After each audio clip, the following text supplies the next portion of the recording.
let's go ahead and get started then. Thank you everyone for joining us today. We are joined as always by Dennis, Overpass's sales manager, who will be continuing our conversation last week on closing to further discuss customers' different personality types and some strategies for interacting with them during a call. So Dennis, I will pass it on over to you. Awesome. Good day, everybody. Thank you for showing up, and hopefully we'll have a few more drop in here pretty quick. Let me get my screen set up here and then share with you. So based on a response from last week, what we wanted to do is kind of walk through different core personality types. These can be dissected and re-dissected, and literally we could do 20 episodes on this, but we're going to do one. And it's just about the core personality types, how they react, how they buy, and how we can treat them differently depending on that personality type, how you would want to treat them differently in order to do your job and to the best of your abilities. So can everybody see my slideshow? Does that look good, Mia? Mia? Looks great. Sorry, I was on mute. Looks great. No problem. Okay, so core personality types. Let's go ahead and walk into this. And as always, we're going to go through, first of all, is why is this even important? You may go, well, why would I change my presentation based on who I'm talking to? My presentation is my presentation. Great, but there are a lot of nuances that we can learn in sales that actually will enhance our probability of closing. So if we're able to identify that prospect's personality type, it's going to help us build rapport much quicker during that call or during that interaction with your prospect. And then the second thing is these different personality types close in different ways. They buy for different reasons. So we want to understand the core motivation on average of how that personality type makes buying decisions, which will help us pick how we close or how we present products and services to them. And then the third one is identifying the personality type exponentially, like not a little bit, exponentially raises your probability of close and the number of deals you can close. So this is not only important in the close, but also in all of your interaction from the time you say hello to that client. So today we're going to go through the basic four. There are a lot of different entities out there that have a lot of different ways to describe these personality types. I chose this description because it's the easiest. Some people, you will see it as a disc profile, or you're in the color profile. What color of profile are you, etc. But we're going to go through the more classic and easy to understand version of this, because at the end of the day, they all say the same thing. They're literally talking about the same thing with different terminology. So when we talk about the four basic personality types, the very first one that we have, and this used to be called a type A personality type a lot, but the director is kind of more of the role. I would be the perfect example of an over-the-top type A director type personality. And you might not always see that in our webinars, but if you interacted with me on my team, you would see that this literally defines Dennis and who he is. We're super goal-oriented. We'll take risks, calculated risk, but we're risk takers, and we're pretty good under stress. And we'll talk more about how we buy and those other things. But let's go to the type B, or the socializer personality. This personality type is much more relationship oriented. They're very outgoing, gregarious, chatty, social, conversational. It's people that you can strike up a conversation with very, very quickly, and usually also very enthusiastic. So that's kind of the outline or the overview of that personality type. When we look at type C personality types, or the thinker is very analyzed. They're very detail oriented. They're very logical. They think with a logic-based process, and they're also very they're very prepared. And there's a very different way to approach this personality type than the first two that we talked about. And then the last one is the type B, or supporter. Task oriented, They're usually a very stabilizing element. They're very cautious. They're very cautious. There's the four names I like to use for these personality types. Type A would be powerful, right? Type B would be popular. Type C would be perfect type personality type. And type D would be peaceful. So that's kind of how I keep these in my head. Am I talking with somebody that's powerful, popular, personal, personable, peaceful? Who am I talking to? Which one of the P's are they? But A, B, C, D work, whatever handle works the best for you. Now, when we go down and explains this type X, combines two or more personality types when they're all equal, just so you know, almost everybody has a primary and a secondary on these personality types. So we're not going to get into that because it can get very complex and out of the context of a webinar. But most of us are not all one piece. Like my secondary would be type B. It is a very small component when I test out on these, like tiny, but it's there. I'm still concerned about how I dress and what clothing I choose and being social and conversational in my conversations. So let's go on to the next step. Let's break these down one at a time. Very, very different presentations. So first, let's talk about type A or the director type. So we've already spoke to the fact they're goal-oriented, they're risk-taking, they're good under stress. But what are some other characteristics that relate directly back to us in a sales role that are meaningful to this personality type? First, and one of the most important, they want to be in charge of the process. So if you try to take too much control of the process, they'll immediately resist. If you continue to do it, they'll disengage. It's just the nature. It's the nature of the beast, so to speak. Wants direct information delivered rapidly. So it's kind of like just the facts. Just give me the facts. What are the facts? Let me know. I want to see it. They're demanding because they don't want to waste their time. So they can sound very obnoxious and overbearing, but literally what they're trying to do is optimize their time, give me what you got, I'll make a decision. But the great news is they also make decisions rapidly.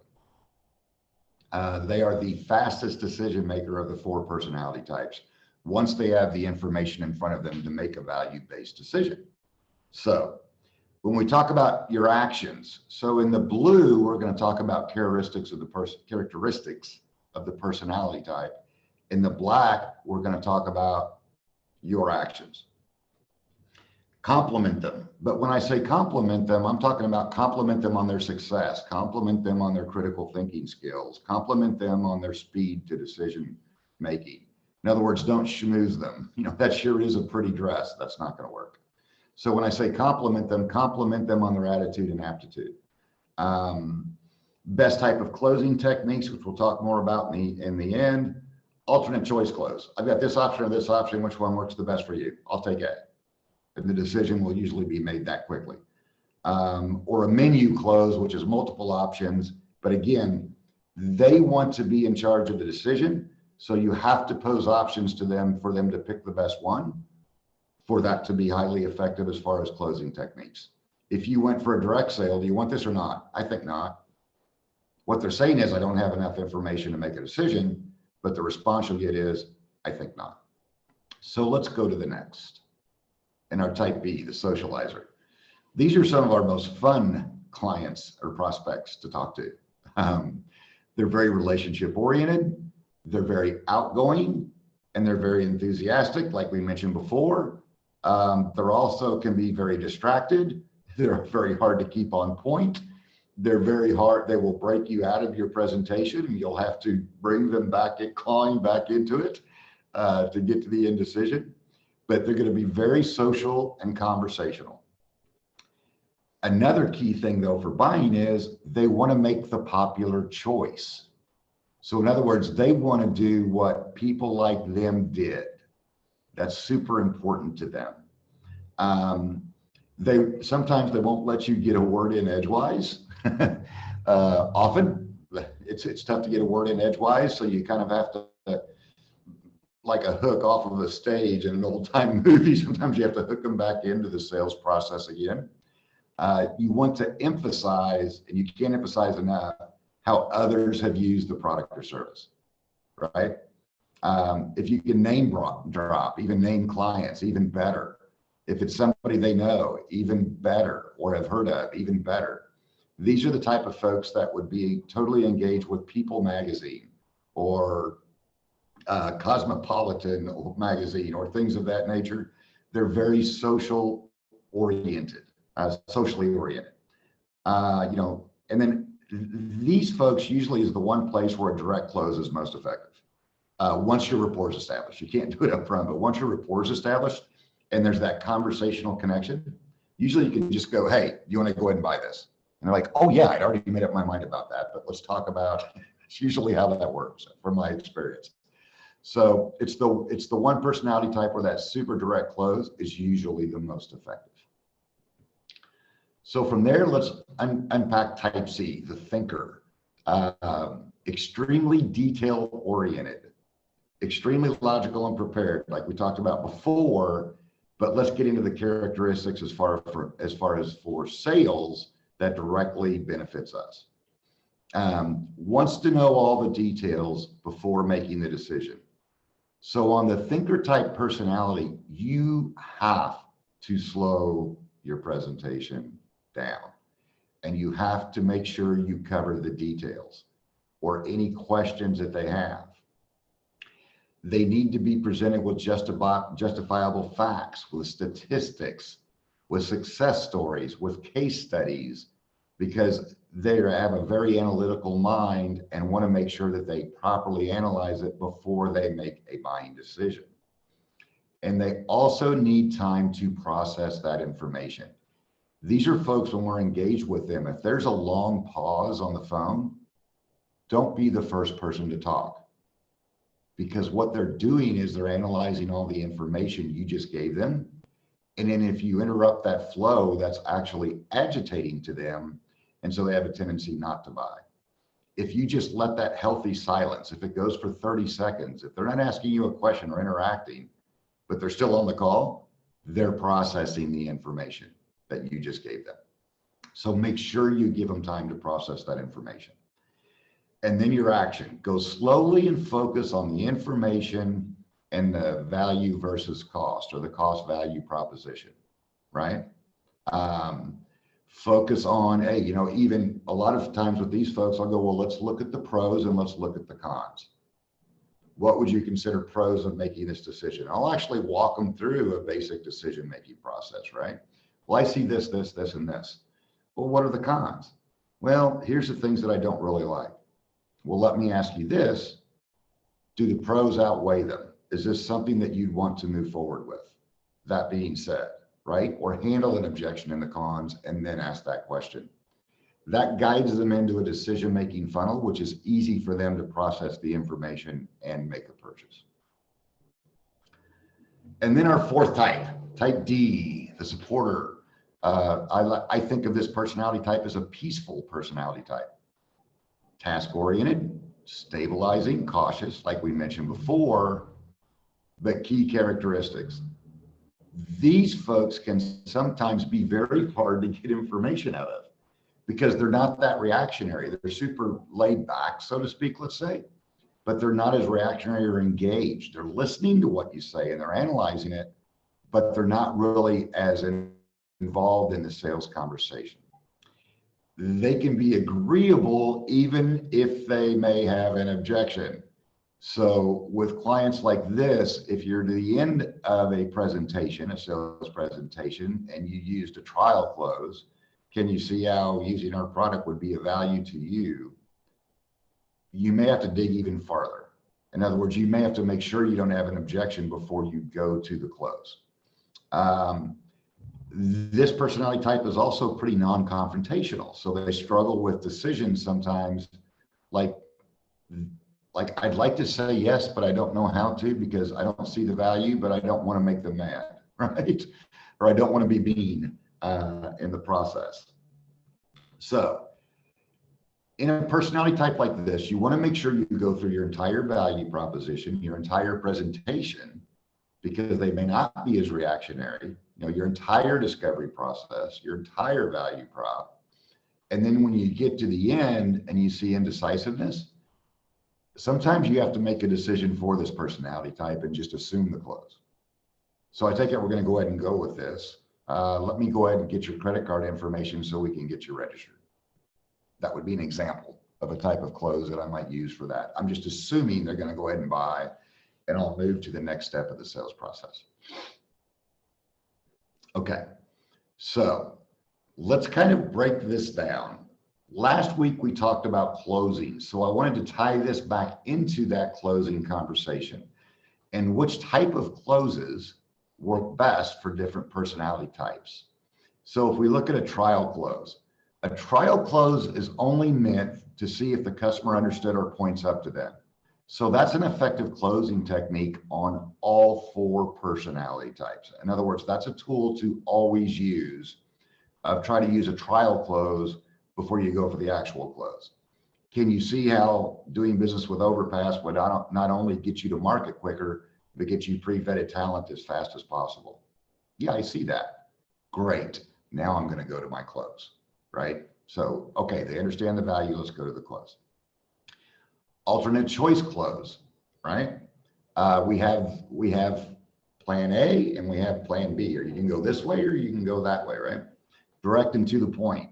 That can work good on a director. It works even better on the thinker type of customer persona, right?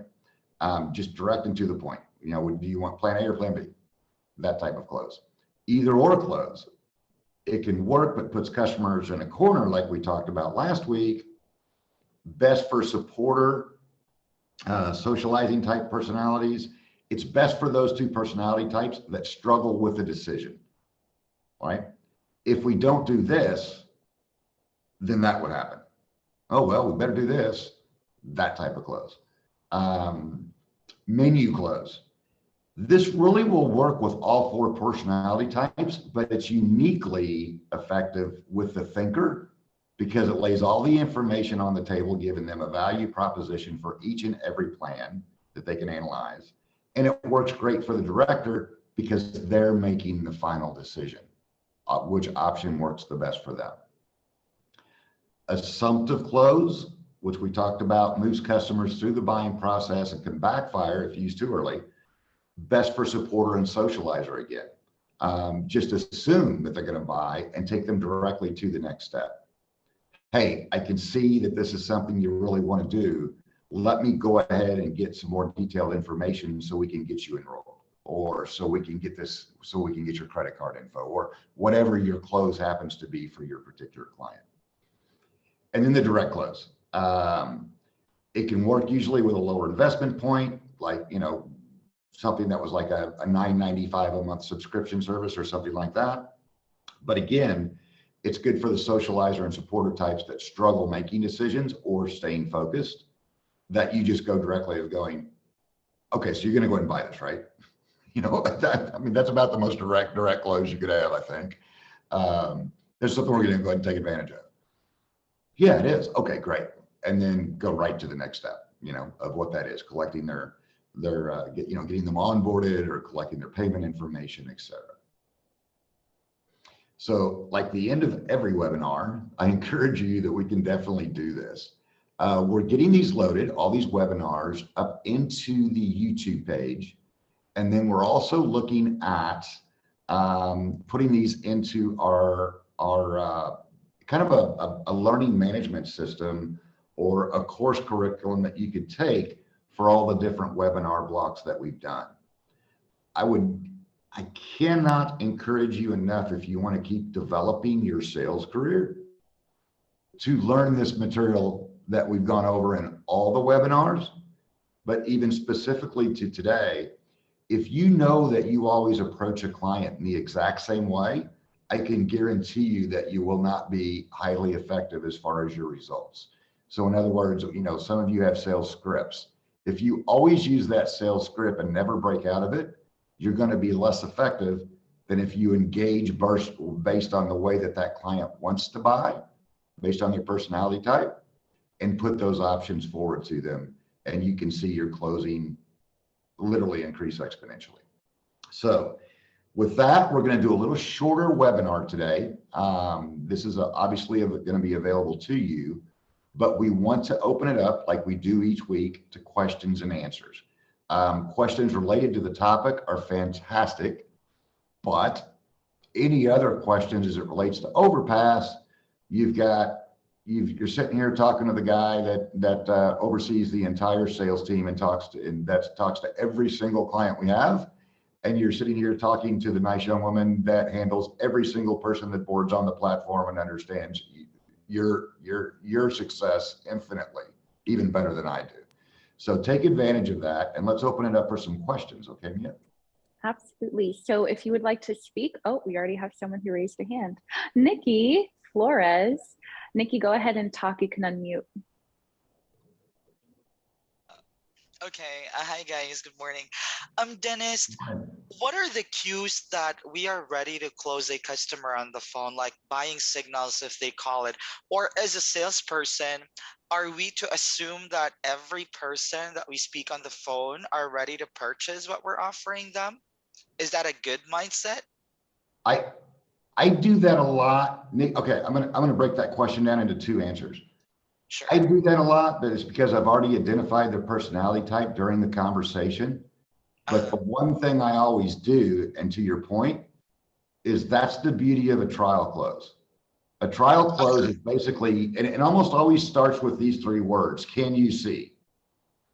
Can you see how this product would be a benefit to you? Can you see how this service is going to make your life easier, or help you increase your revenue, whatever that value prop is? But I'm always going to ask one of those can you see questions to see if they've understood what I've unpacked to that point. And when that reaction to that trial close is positive, that's when I go for the close. And I would use different close based on the customer's buying style. Does that make sense, Nikki? And I guess that's really where I really want to grow, because appointment setting is very different from closing, and there are opportunities where projects require you to actually close them than just merely setting the appointment. And I've been very good at setting these appointments, but my challenge is closing them. For some clients, it has a sales cycle that would allow you to close them. Right. I have this mindset that if I'm on the part where I try to close them, I would always think of a way that they will turn me down. Maybe because I get a lot of them, or maybe because I was not just as assumptive as I could be. Yeah, and I think you'll find in those closing situations, if you always ask that can you see question, you'll get a read on your customer, because sometimes they may not have understood something that you told them, and they really can't see, and they'll let you know, right? And now before I even try to close, I can go back, further explain that piece of the value proposition, and then I'll go for the close of the transaction. Now, rejection is part of sales, right? The great thing I would say with Overpass, as far as what I do today, let's say, is I reject customers more than they reject me. Once we're on a discovery call, it's usually like, yeah, I cannot expose you to our contractor base. This is just going to be a terrible experiment, right? You know, but I encourage you to keep developing and growing your business model till you get to a point where we would be of value to you. So, but I would say become a master of the trial close on sales, because if they don't understand the value proposition that you just unpacked to them, and if in their mind the value doesn't outweigh the cost, they're not going to close anyway. The only example that's not the case is if they don't trust you, because people won't buy from people they don't trust. So as long as, and I know you well enough, Nikki, to go, it's not a trust issue with you. It's a value prop issue, right? You know, you're very endearing with people, and you have a tendency to open up very well to them, and you ask great questions. So in that case, it's like what you're asking them is, did you understand what I just told you as far as our value proposition? And when that's yes, right, then you can go for the close. And then usually at that point, if you've done your job well, the only hard objection would be cost, if it's an affordability issue. Because if it was free, everybody would buy it, right? So, and then, because even cost, you have to dissect. Was that an affordability issue, or was it an actual just hard cost objection. I need to go back and build more value in my product or service. And these people know that there's always a catch, regardless if it's, if we say it out right that it's a free service, a free trial, anything. And there's just no such thing as free, right? Right. I mean, somebody's paid even them, if it's free. But if you offer them a free trial or free service, that's just an easier way to adopt. Right. But make sure they understand that they have when you can assume somebody into a free trial, but make sure that they understand they have an off ramp up front. In other words, hey, if you don't like it during your trial, there's no problem. You can cancel out. So in other words, go, hey, we're going to get you in here to give you this free trial, but remember, you're the one making the end decision. That helps them make the closing decision way more easy. Right. And one last question, Dennis. As a closer, is it good to be aggressive? Because the way that I work is I'm not too salesy with my pitches. I'm not too pushy. I wanna always have an impression that I'm adding value for them, and I'm not selling them a service or a product. So my question is it good to be aggressive as a closer, or is it not? I don't believe so. I don't believe so. And here's why I don't believe that. I believe there's two better ways to be. One is assumptive, in other words, and the other is enthusiastic. And let me explain the why to that. If I'm enthusiastic about my product and I truly believe in my product, and I know that the value exists in that product or service, I can be very assumptive in my closing to the next step, right? Because I'm like, I know I'm giving them a good value. And I would encourage you, if you're selling something that you don't see as a good value, sell something else. Right? Stop selling that. Stop selling that. If you're not sold on the value, how can you convey that and be passionate with other people and enthusiastic with other people about it? So I'm very assumptive in my conversation. So I don't really a lot of times I'll use an assumptive close with every personality type, because in my discovery, if we discovered their need, and in my value prop, if I know my product specifically fills the need they have, then at the end of the day, and I know my pricing is more than fair, then at the end of the day, I can just assume, let's go ahead and get your job posted and get you some good candidates and set an interview block in an overpass example. Okay. And sorry to ask this as well. For B2B campaigns, Dennis, would you say that it's more effective to actually do this discovery calls before actually selling them anything? Absolutely. Based on your experience? Okay. Yes, and yes. And okay. You could use that as, you could use the term discovery or survey or gathering customer info. But so we could tailor fit what we offer them, right? Correct. And even if Overpass only has 3 product offerings, right? But why would I talk to them about the other 2 if I already know there's only one that is going to suit their needs? And I've already found that out in discovery. In other words, I've already got my own CRM systems. I need somebody working within my environment, which I've already asked the question, why am I going to talk to them about Overpass's operating system? It's a waste of time. And that would actually confuse them more than keep them guided and directed on buying. It's like what you would, what obviously optimally fits you is that we would do talent and payment facilitation, and it would be a talent only type of an agreement. And I'll further expand on that and then go, can you see the value in doing that and that's keeping you staffed at all times? Oh yeah, absolutely. Great. Here's our next step. Why don't you go ahead and share your screen? I'll show you how to put a job post in. Makes sense. Thank you so much. You bet. Good question. Thanks, Nikki. Good question. Thanks, guys. Any other questions? You can either raise your hand or put them in the chat. Nikki got us started off on a great foot. It's been with us for a while. Yep. Actually, Dennis, I had a question. Kind of a couple types of questions. One, how quickly can you discover the type of customer you're dealing with? You just kind of sense what the customer is? So that's question one. And then the second question is, are there certain products or services that are more likely to have a certain customer type? Okay. Yeah. So yes. Can I? Yes. but I can do that because I've been doing this for 30 years and Right. studying these personality types. A good way to make a cheat sheet, right? And that's why I kind of use the, that P analogy. Are they popular, powerful, peaceful, or perfect? Is because I can actually just write those 4 words on a tablet while I'm in the conversation. You'll become aware of which one of those they're more of. Okay. Like, oh my gosh, this person's just overbearing. Got a powerful, got a, right? Or, oh my gosh, they're chatty Cathy. Okay, I've got a popular that.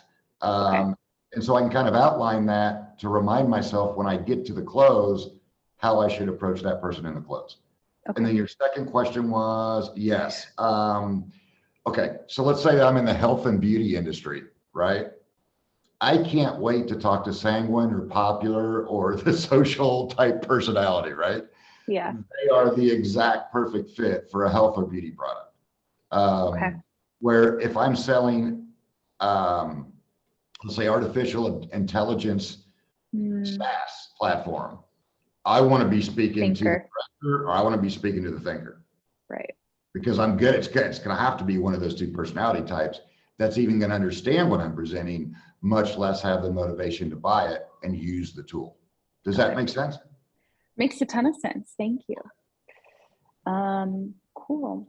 We'll give it a few more moments if anyone wants to either chat in a question or raise their hand. But as Dennis mentioned, totally fine with the shorter webinar today. We'll be uploading all of our previous webinars to YouTube by the end of the week. So you'll be able to review them, and we'll most likely be setting up some sort of learning curriculum so you all can go through it more with kind of more process and structure. And additionally, I feel like there was one last thing I was going to say. Oh, yes, we'll be taking a short break after this webinar as we work on our next series of webinars. So we've gone through just setting up your space, defining your goals, to sort of the basics of salesmanship. And then our third series will be on a more advanced topic. So we want to prepare that for you all. So we will be taking a break for the next little bit as we get that ready. So just so you all know, don't be alarmed if we're not here next week.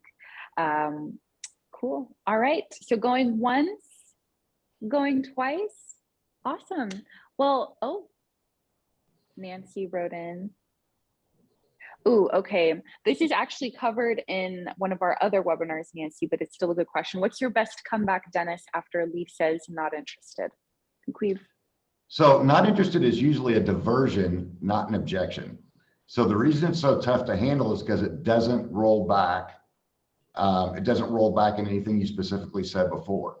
So the only way to handle that is with a question. Not interested. Just for my information, let me ask you this. What is the core reason that you're not interested? Is it that I didn't explain the product well enough, or is it an affordability issue? So get them to unpack the why, because once you get the why, you can go back and sink your teeth into it. I can handle that objection. I can throw a sales idea at that. But just a flat not interested, very downstream approach, just so to help me understand for the future, why specifically were you not interested? And give them some options. Did you not see the value in the product? That I had not explained it well enough? Or is it just the cost? That way you isolate the objection and you can come back in and handle the objection. Go ahead, Nancy. She threw in another caveat. This is, they say, before you even start your pitch, is it even valuable asking for their feedback at that point? Like, you haven't said anything and they're like, not interested. Well, that's not a hard to a call, number one. But if that happens, go feel, felt, found. I would immediately go to a feel, felt, found. You know what? I know exactly how you feel. And I've had other folks aren't interested before. But if with just a short conversation, what they found out is what we're talking about really was a huge value to them. Mm-hmm. Would it be too much to invest a few minutes of your time to see if it might be of value to you as well? Okay. There we go. I would immediately go for a feel, felt, found sales idea on that. Know exactly how you feel. Like hear this every day, all day long. Don't tell them that. You aren't new. Perfect. Thank you. And thanks for that question, Nancy. Good question. Good question. Yeah. Cool. Okay. Well, as always, everyone, thank you so much for joining us. We appreciate your time and attention. We'll be uploading these soon. And in the meantime, we'll see you in a little bit. We'll be skipping, we'll be taking a short break, but we'll be back soon and we'll let you all know. So have a wonderful rest of your day. Thank you. Happy sailing. Bye.